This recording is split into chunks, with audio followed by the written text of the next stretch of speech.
महाराज की जय।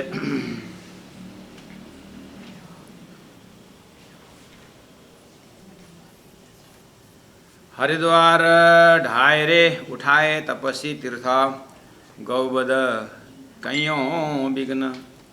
ऐसा जुल्म हुआ जग में जाहिर, पर कमर न बांधी रे किन्ना, पर कमर न बांधी रे किन्ना।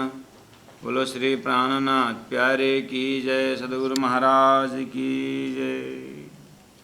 परमादन सुंदर सा जी प्रकरण 58, चौपन नंबर 13।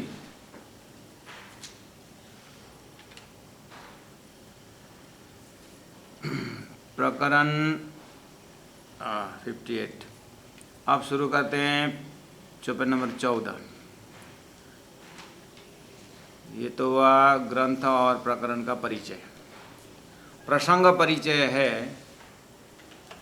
कि हिंदू राजाओं को प्राण जी महाप्रभु ललकार रहे हैं कि हे सत्यवादी राजाओं और संतों महंतों, अपने अपने शक्ति को कब प्रदर्शनी करोगे। अभी जो समय है, देश संकट में है, देशवासी कठिन में है, समस्या में है, तो इस समय में आपका कर्तव्य क्या बन सकता है एज आ किंग, एज आ राजा। प्रजा की रक्षा कैसी होनी चाहिए। तो यहाँ पर नक्शा उतार रहे हैं महामती प्राणनाथ जी की देश काल परिस्थिति कैसी है।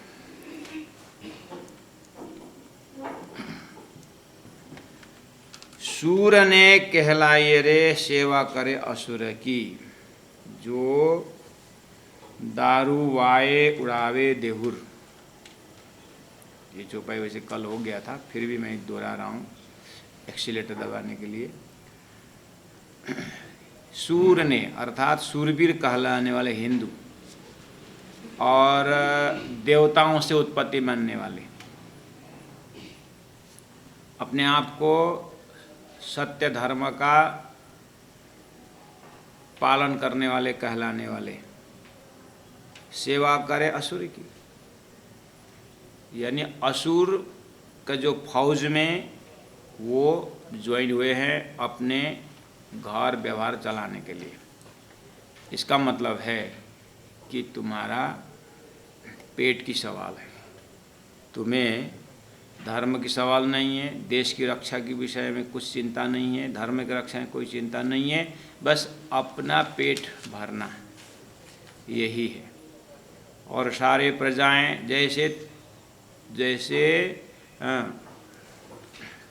तुम समझते होंगे कि मैं नौकरी छोड़ने से, मेरा व्यवसाय छोड़ने से, मैं ये असुर की नौकरी छोड़ने से मुझे दुख उठाना पड़ेगा, ऐसा लगता होगा। तुम्हारे कारण से तुमने उन लोगों को पहले से सता रहे हो।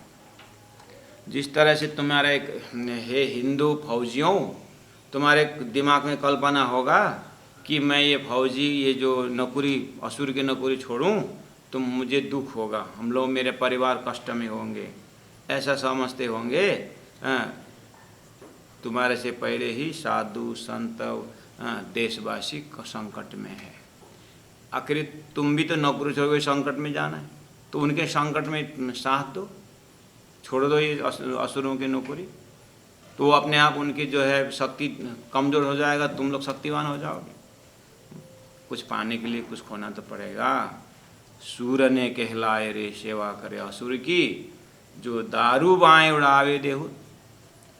स्वयं गोला बारूद करके उड़ाए देहुर, मंदिर उड़ा रहे हो, अपने ही हिंदू मंदिर, तुम्हारे इष्ट के मंदिर तुम उड़ा रहे हो। वाह, क्या बुद्धि है तुम्हारी। हिंदू नाम रे सैन्या तिनकी होए खड़ी।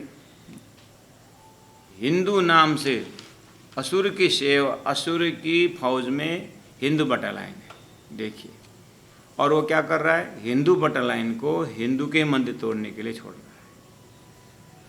ऐसे कुलिए कियारे केहर, ये सब कलयुग का प्रभाव है। एक एक के बुद्धि में कलयुग की प्रभाव है। इस परिवेश में बुद्ध अवतार का रोल है। महामती प्राज्ञ जी के अंदर बुद्धि की अवतार जो है सबको बुद्धि दे रहे हैं।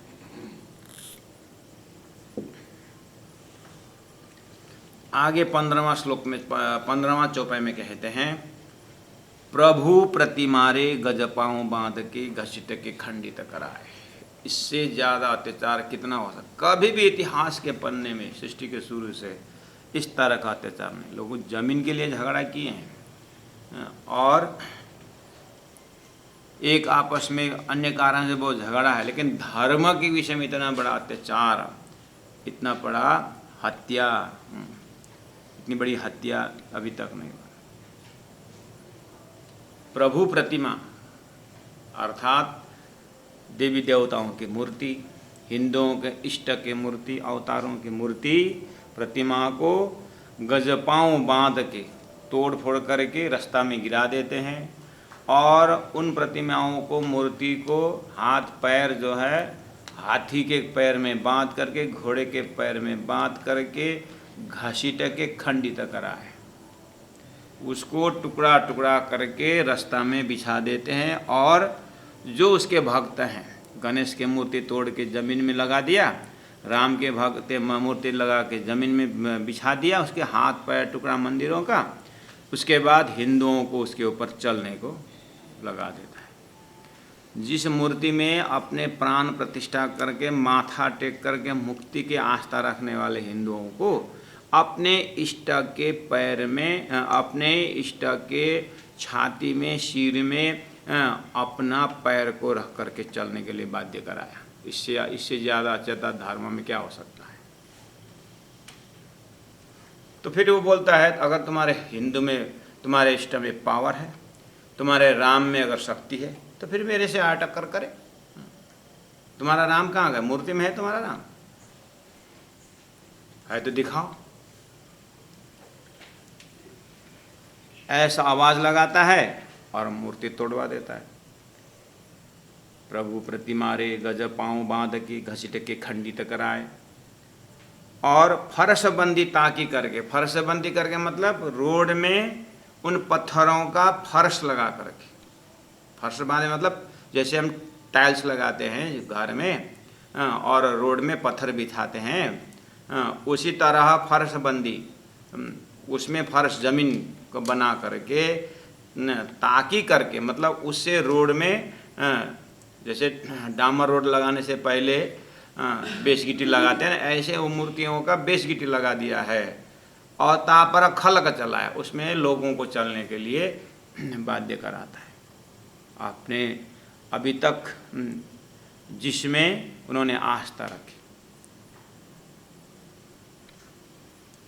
हम एक जगह गए थे, उन लोगों का कोई पर्व था, उस पर्व में वो लोग बस भगवान का कुछ आकार प्रकार तो दिखाने, वो तो आगे निकल जा रहे थे जुलूस में, भगवान का कुछ बड़ा कलश दिखाई दे रहा था पीछे से, लेकिन वो जो पदयात्री जो जा रहे थे, जो उस परमात्मा के, उनको जो भी भगवान का जो जुलूस चल रहा था, पीछे से जो भक्त लोग जा रहे थे, कोई हाथ में धूप की कांटी लेके निकले हैं, कोई आरती लेके निकले हैं, कोई कुछ बधाइयाँ लेकर के अबीर चावल ये लेके जा रहे हैं, छिटक रहे हैं। हम पीछे कहीं जा रहे थे, उनके पीछे पड़ गए।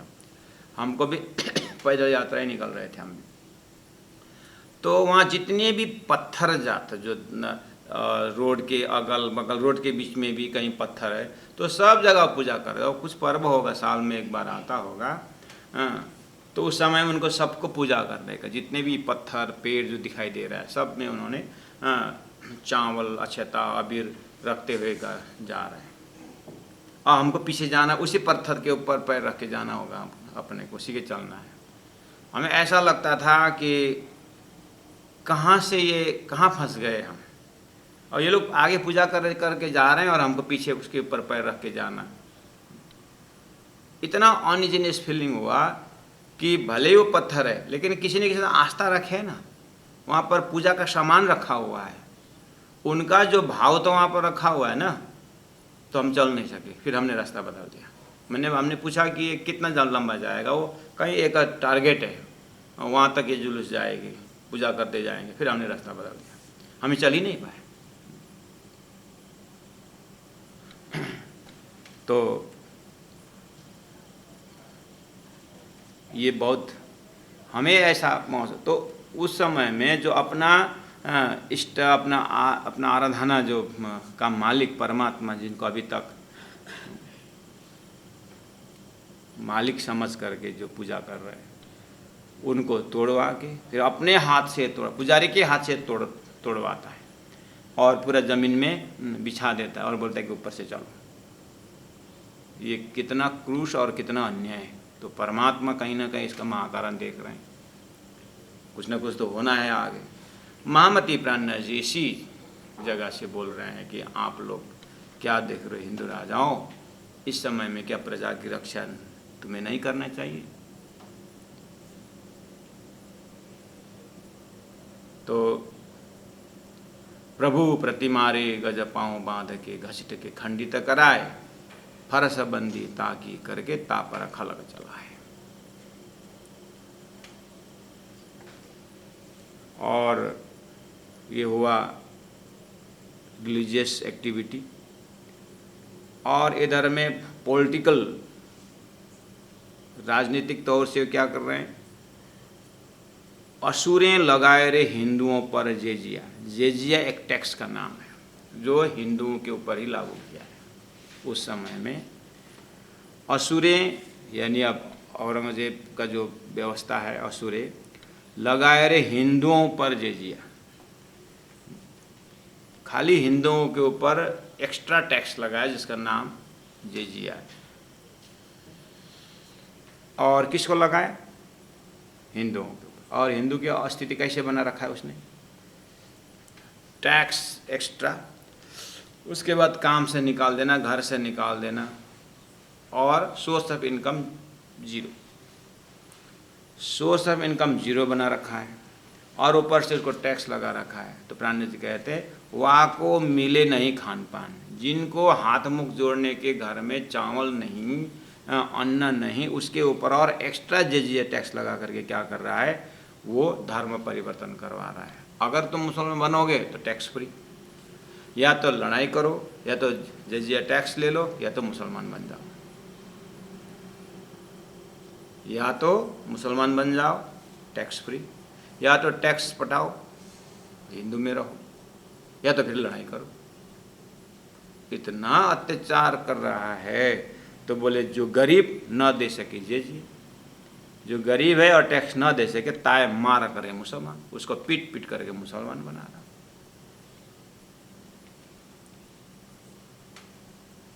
परब्रह्म परमात्मा जाहिर होने के लिए पहले ही गीता में कहा है, यदा यदा धर्म से ग्लानिर्भवति भारत, जब जब अधर्म का विकास होता है, धर्म का नाश होता है, तो परमात्मा प्रकट होने का है। तो अलग अलग समय में सतत द्वापर में होते रहे।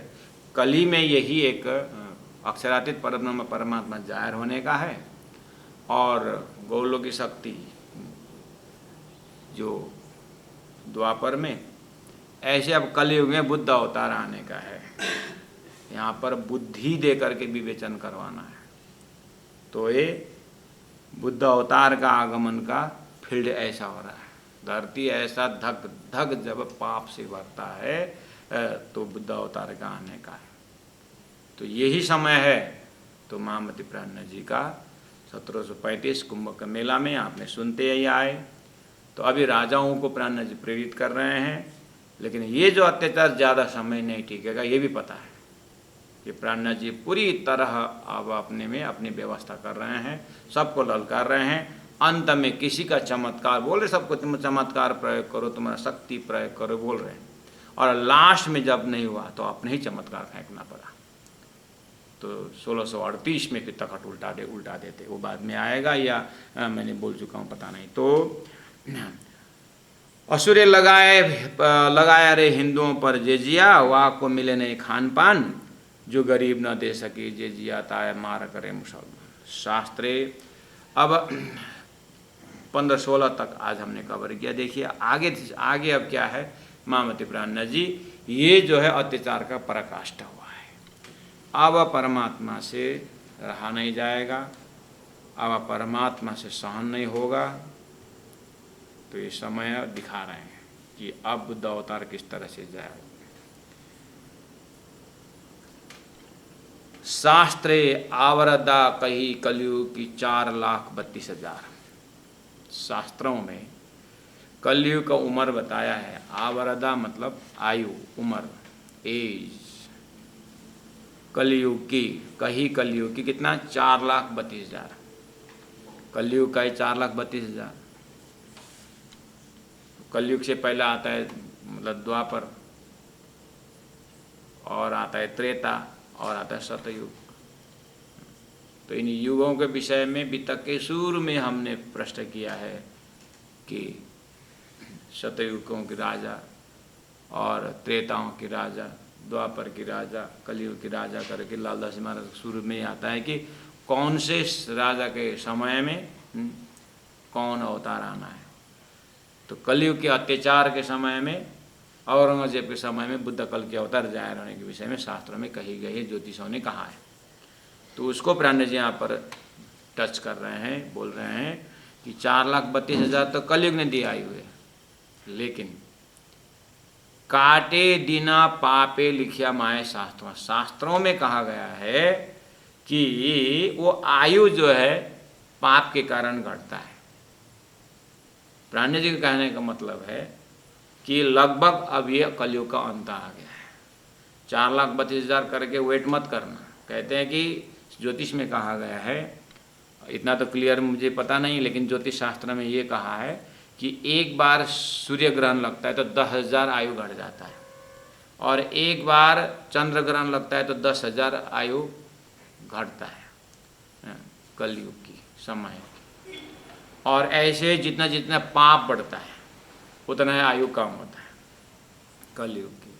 इस तरह से प्राणनाथ जी ने इसका लक्षण बता रहे हैं। पहले से शास्त्रों में इस तरह से चंद्रग्रहण सूर्य ग्रहण के बाद आयु घट करके औरंगजेब के समय में पूरा अंतिम, औरंगजेब के समय में ये जो कलयुग का लास्ट आने में क्या है, और बुद्ध अवतार आने में इतना अत्याचार क्यों हो रहा है, मतलब इतना अत्याचार का कारण बुद्ध अवतार जाहिर होने का समय हो गया है।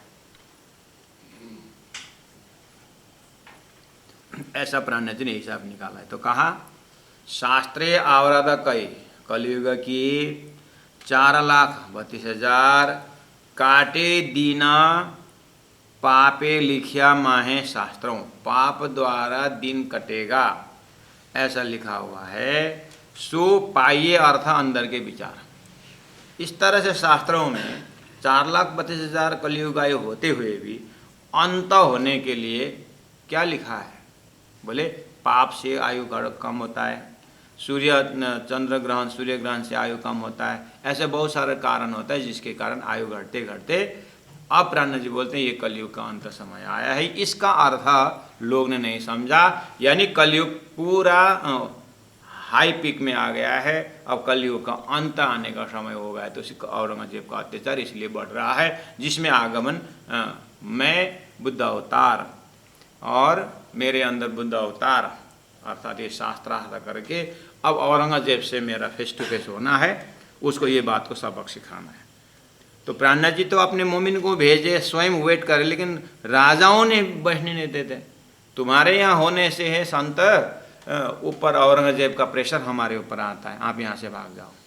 क्योंकि अनाउंस ऐसा करता है ना, मैंने आप लोगों से कहा है, अभी तक में आता ही है, 15-20 दिन में आ सकता है प्रसंग, कि जैसे जैसे राज उद्देश्य में पहुँचते हैं, जैसे उदयपुर मंदसौर इन एरिया में जब प्राणनाथ जी पहुँचते हैं तो वहाँ के राजा जो है ऊपर से वो औरंगजेब जो इमाम मेहदी ढूंढ रहा है, उसको विश्वास है कि जो 12 जने आए थे मेरे दरबार में, जिन्होंने भेजा था इन लोगों को, वही बुद्ध अवतार है, उसको उसके शरण में हो जाऊंगा। लेकिन उसका परीक्षा इस ढंग का है कि अगर वो सही में इमाम मेहदी है तो फिर मेरी शक्ति कुछ नहीं काम करे। कुरान के लक्षण के अनुसार इमाम मेहदी वही है, लेकिन उसका जो ढूंढने का जो तरीका है पूरा पापपूर्ण है, इसलिए और भी नहीं मिलते परमाणु।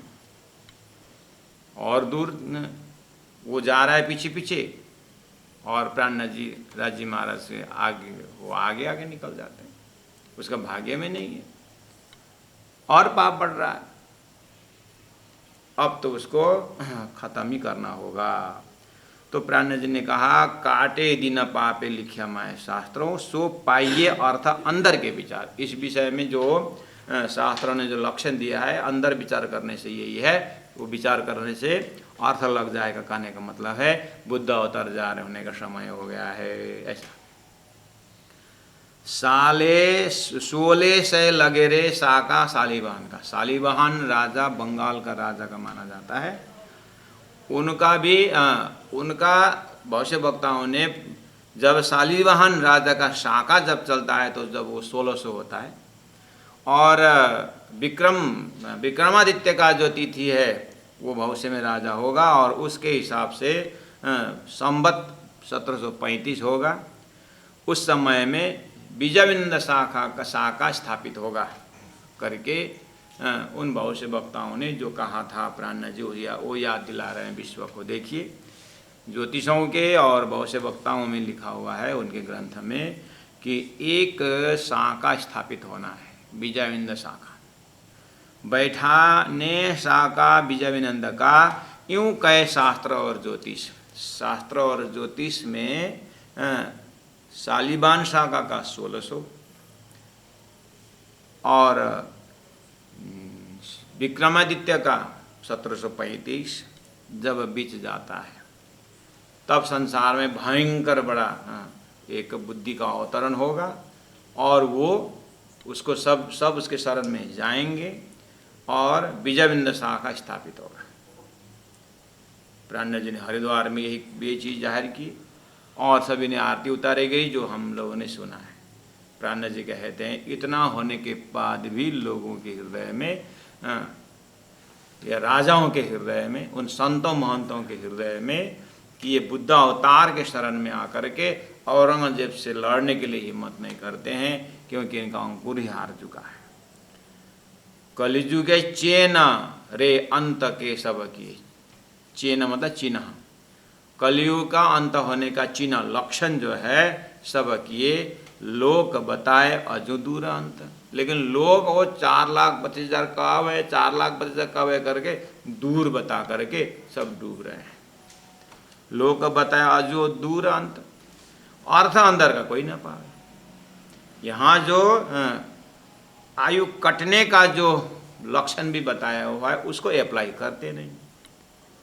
इसलिए क्या हो रहा है, अर्थ अंदर का कोई ना पावे, अंदर का अर्थ कोई नहीं समझते। 12 अर्थ बाहर के लिए डूबत। एक शब्द का 12 अर्थ लगाते हैं, लेकिन वहाँ एक तारतम का अर्थ है, वो नहीं मिलता है। और प्राणनाथ जी, मैं तारतम का अर्थ लगा रहा हूँ, वहाँ पर 12 अर्थ का एक अर्थ तारतम का अर्थ भी है। और ये अर्थ को पकड़े बिना बाहर परोक्ष अर्थ करके प्रत्यक्ष में पकड़ में आ रहे हैं और डूब रहे हैं। तो इस तरह से इतिहास, भारत के इतिहास औरंगजेब के ऊपर प्रकाश डालता है। श्री कृष्ण प्राणी धर्मावलंबियों से बीतक ग्रंथ से जो लालदास जी महाराज बीतकार हैं, महामती प्राणनाथ जी के साथ काया और छाया के भांति निकले हुए हैं, जो ठट्टा नगर में जगह थे। नगर शेठ 99 जहाज के मालिक। जब प्राणनाथ जी सूरत पहुँचते हैं तो वहाँ पहुँचे, वो बीतक में कल का प्रसंग है, बहुत रोचक प्रसंग है, सुंदर साथ जी। कल सूरत से प्राणनाथ जी महाप्रभु आज सुबह का जो बीतक का प्रसंग था, उसमें प्राणनाथ जी महाप्रभु सूरत में सुंदर साथ में आरती उतारी, और बिहारी जी को चिट्ठी भी लिख दी कि अब मैंने धर्म की जिम्मेदारी लिया है। तो अब प्राणनाथ जी महाप्रभु, अभी तक तो मैं धर्म प्रचार तो कर, धर्म युद्ध का समय हो गया है, करके थोड़ा सा चिंतन जमीन के ऊपर जाता है। अर्थात अगर धरती ही दूषित हो गया, तो पहले से ही जब वो मंत्री थे तभी से औरंगजेब की हल्ला तो अपने थे, लेकिन उसने साधना परक थे। अब धनी ने उनको सदगुरु का जो शाकुंडल शाकुमार की एक लक्ष्य विधि रखा है, उसको भी पूरा करना है। बड़े बड़े पद में रह करके लोग हंस रहे हैं करके सदगुरु ने कहा था, तो शाकुंडल और शाकुमार प्राण जी को लक्षण मिल चुका है, इसलिए उसको टारगेट करने के लिए महामती निकल रहे हैं। तो सूरत से अब धर्म प्रचारी ने धर्म युद्ध के लिए मुझे तैयार होना पड़ेगा। हजरत हजरत करी लेने को मक्का, फतेह करी दजाल को कुछ करे दारुल बक्का। अब कल का प्रसंग में महामती प्राणनाथ जी लालदास जी महाराज के साथ फिर मुलाकात होगी, कल का प्रसंग है। तो लालदास जी के बीतक में सूरत से अब लालदास जी में जुड़ जाते हैं, तो अब पूरा दिल्ली के मजल हरिद्वार के शास्त्रार्थ से लेकर के आगे का बिल्कुल आंखों देखी हाल लालदास जी महाराज प्रत्यक्ष अपने बीतक में लिखते हैं। इसलिए तो उनके बीतक अभी भारत के इतिहास के पन्ने में प्रमाणित हो रहा है, और उस बीतक से 2-3 जना ने डॉक्टरेट भी कर चुके हैं, खुशी की बात है।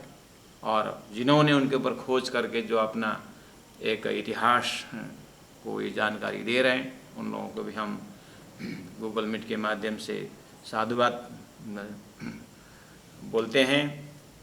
तो यहाँ इस तरह से प्राणनाथ जी राजाओं को समझाते हुए, साधु संतों को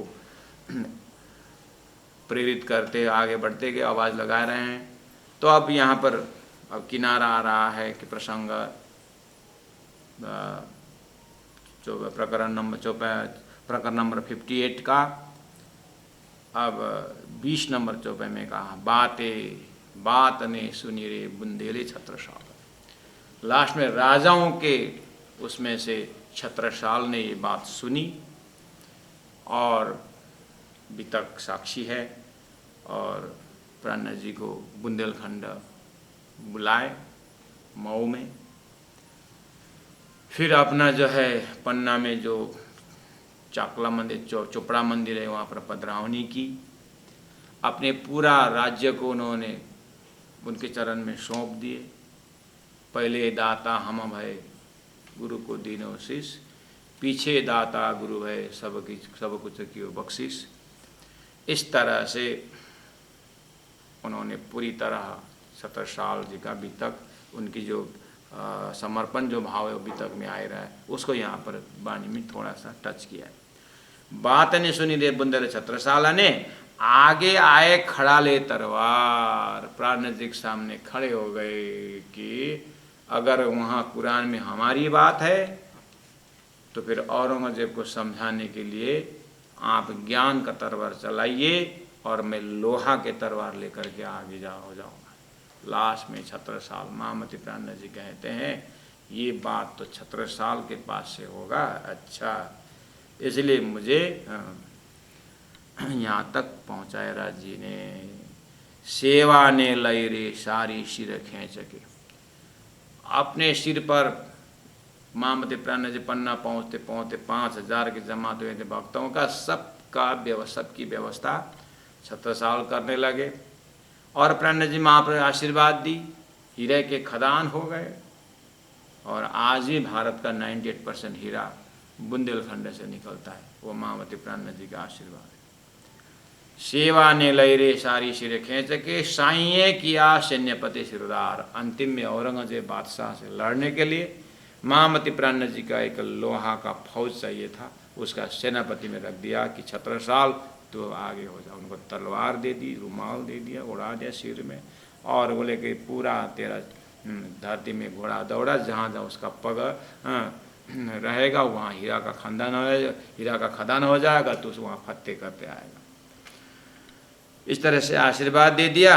तो फिर लालदास फिर धनी याद दिलाते हैं किस तरह से मर्द गुरु का मर्द चेला होने के विषय में गुरु नानक ने 1739 और 40 के बीच में मर्द गुरु का मर्द चेला होगा करके बहुत से बोला था गुरु नानक ने।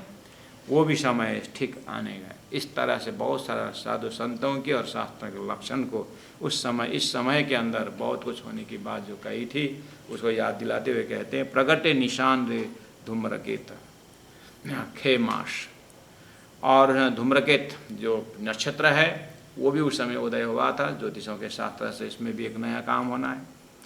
और 6 मास 12 महीना का 1 साल होता है, उसमें 1 महीना कम होने का, अर्थात वो समय था 11 महीना में साल होने का।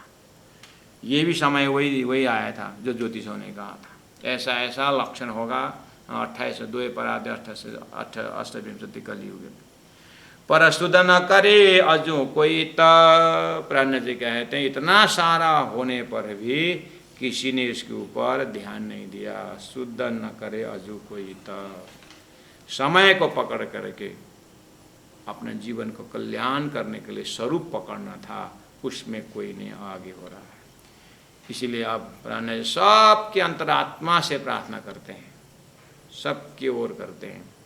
इंद्रावती आत्मा महामती दर्जा में होकर के उस बुद्ध अवतार जो जरूरी है अभी, तो बुद्ध अवतार को प्रार्थना करते, अर्थात लोगों को सिखा रहे हैं इस तरह से प्रार्थना करो। क्या करो? बेगे ने पधारो रे बुद्ध जी या समय करके बोलो, अर्थात इस तरह से बोल रहे थे जो थोड़ा होश में थे, जिनको थोड़ा बहुत परमात्मा आगमन के ऊपर अंधाधुंधा विश्वास था। क्योंकि जब भगवान राम भी आए तो रावण के अत्याचार के कारण है, भगवान कृष्ण भी आए तो कंस के अत्याचार है। इतना अत्याचार बढ़ गया है तो कोई ना कोई आएगा ही। इसीलिए आने के लिए तो बुद्ध अवतार ही आना होगा, क्योंकि कलयुग का समय है। इसीलिए सबके अंतर आवाज तो है, कोई ना कोई अवतार तो आए। उसको पर्सोनिफिकेशन करते हुए महामती कहते हैं वेगे ने पधार रे बुद्ध जी या समय पुकार कहे महामत। महामती प्राण इंद्रावती आत्मा महामती दर्जा में होकर के आम आत्माओं का पुकार ऑन बिहाफ ऑफ आम पीड़ित आत्माओं के तरफ से परमात्मा को आगमन के विषय प्रार्थना कर रहे हैं। इस तरह से उनकी आवाज़ हो रही थी तो सही में ब्रह्म बुद्ध अवतार आए और ये कार्य किए करके याद दिलाने के लिए प्रसंग मिला रहे हैं। इस तरह से 58 प्रकरण पूरा होता है सुंदर साथ जी। अब आगे आता है 59 प्रकरण में, ऐसा समय जान आए बुद्ध जी करकोट सूर समसे सुनते सोर शब्द बानन का होए गए सब जे। इस तरह से अब नया प्रकरण शुरू होता है सुंदर साथ जी।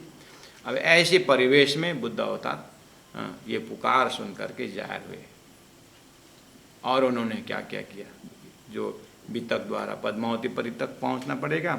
और यहाँ प्रसंग अभी बुद्ध अवतार ने ऐसे ऐसे किया करके वितक से और वाणी से हमारे हृदय में एक पृष्ठ प्रकाश हो रहा है कि महामती प्राण जी वास्तव में बातुनी भेद से कौन थे और महामती के अंदर होकर के कैसे कैसे शक्ति काम कर रहे थे और कहाँ कहाँ से इस स्वरूप को परिचय लेना था, वो सारा परिचय दे रहे हैं। इस तरह से अपने हृदय को प्रकाश कर रहे हैं सुंदर साथ जी। आज यही तक मैं विश्राम करूँगा। आज थोड़ा आना जाना करके थोड़ा कुछ जंगल की यात्रा पैदल भी निकलना पड़ा तो थोड़ा थकावट भी महसूस हो रहा है। तो फिर कल हम एज यूजल टाइम में सुबह 6 बजे वितक के लिए उपस्थित होंगे। आज के लिए विराम करता हूँ। बोलो श्री प्राणनाथ प्यारे की जय।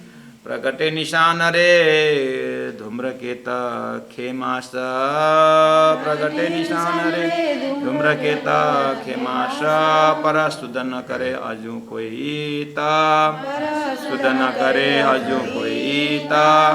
वेगने पधारो रे बुद्ध जी या समय, वेगने पधारो रे बुद्ध जी या समय। पुकार कहे महामात, पुकार कहे महामात। बोलो श्री प्राणनाथ प्यारे की जय, सद्गुरु महाराज की जय, सर्व सुंदर साथ की जय, तीनों पुरी धाम की जय, गुरु जी 108 मंगलदास जी महाराज की जय। प्रणाम सुंदर साथ जी, प्रणाम।